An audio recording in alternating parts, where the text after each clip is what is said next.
ಯಾರಿಗೆ ತೊಂದರೆ ಆಗ್ತದೆ ಅಂದರೆ ಅವೆಲ್ಲ ಕಂಪನಿಗಳಿಂದ ವೇಸ್ಟ್ ಗಾಳಿ ಬರ್ತದೆ, ಅದು ಜಾಸ್ತಿ ಹಾರ್ಮ್ಫುಲ್. ಮತ್ತು ಈ ಗಾಡಿಗಳಿಂದನೂ ಹೊಗೆಗಳು ಬರ್ತದೆ. ಈ ಹೊಗೆ ಮತ್ತು ಆ ಹೊಗೆಲಿಂದ ನಾವು ಡೈಲಿ ಉಚ್ಛ್ವಾಸ ಆಡಿ ಬಂದು ನಮಗೆ ಜಾಸ್ತಿ ರೋಗಗಳು ಬರ್ತದೆ. ಜಲ್ದಿ ರೋಗ ಯಾವ್ದು ಬರ್ತದೆ ಅಂದರೆ ಕ್ಯಾನ್ಸರ್.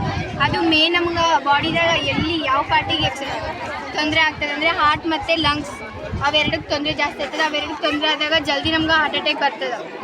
ಅದಕ್ಕಾಗಿ ಏರ್ ಪೊಲ್ಯೂಷನ್ ಇವಾಗ ನಾವು ಇಂಡಸ್ಟ್ರಿಗಳನ್ನ ಬಂದ್ ಮಾಡೋಕ್ಕಾಗಲ್ಲ.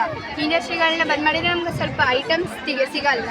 ವಿ ಹ್ಯಾವ್ ಟು ಪ್ಯೂರಿಫೈ ಅಂದರೆ ನಾವು ಆ ಗಾಳಿನ ಶುದ್ಧೀಕರಿಸಿ ಹೊರಗಡೆ ಬಿಡಬೇಕು. ಹೇಗೆ sir, we have to filter that.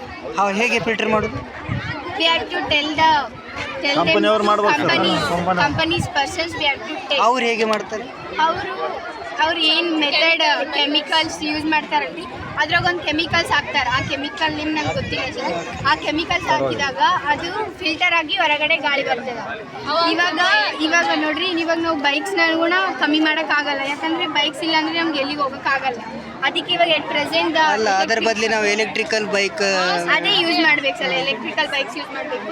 ಮತ್ತು ಇವೆಲ್ಲ ಕಸನ ನಾವು ಈಗ ಒಕ್ಕಟ್ಟೋದ್ರಿಂದ ನಮ್ಮ ಎಕೋಸಿಸ್ಟಮ್ಗೆ ಅಂದರೆ ಪರಿಸರಕ್ಕೆ ಜಾಸ್ತಿ ತೊಂದರೆ ಆಗ್ತದ. ಅದಕ್ಕೆ ನಾವು ಈ ಕಸನ ಹಿಂಗೆಲ್ಲ ಒಕ್ಕಟ್ಬಾರ್ದು. ಈ ಪ್ಲಾಸ್ಟಿಕ್ ನೋಡಿರಿ, ಪ್ಲಾಸ್ಟಿಕ್ ಕರಗಬೇಕಂದ್ರೆ ಮಿನಿಮಮ್ 20 ಇಯರ್ಸ್ ತೊಗೊತದ time.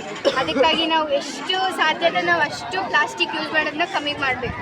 Nowadays some vehicles are using only green board, no? ಹಿಂದ್ಗಡೆ ಗ್ರೀನ್ ಬೋರ್ಡ್ ಇರ್ತದೆ. So why, what is the reason behind of that green board? ಇವಾಗ ವೆಹಿಕಲ್ಸ್ ಎಲ್ಲ ನೀವು ಅಲ್ಲಿ ನಿಲ್ಲಿಸಿದ್ದೀರಾ, and you said that electrical vehicle we should use that. But ಇವಾಗ ಏನು ಮಾಡ್ತಾ ಇದ್ದಾರೆ, ಎಲ್ಲ ಗ್ರೀನ್ ಕಲರ್ ಬೋರ್ಡ್ ಬರ್ತಾ ಇದೆ ಅಲ್ಲ ಹಿಂದ್ಗಡೆ. So what is the reason of that? Sir, that I think that bikes are electrical. That shows electrical.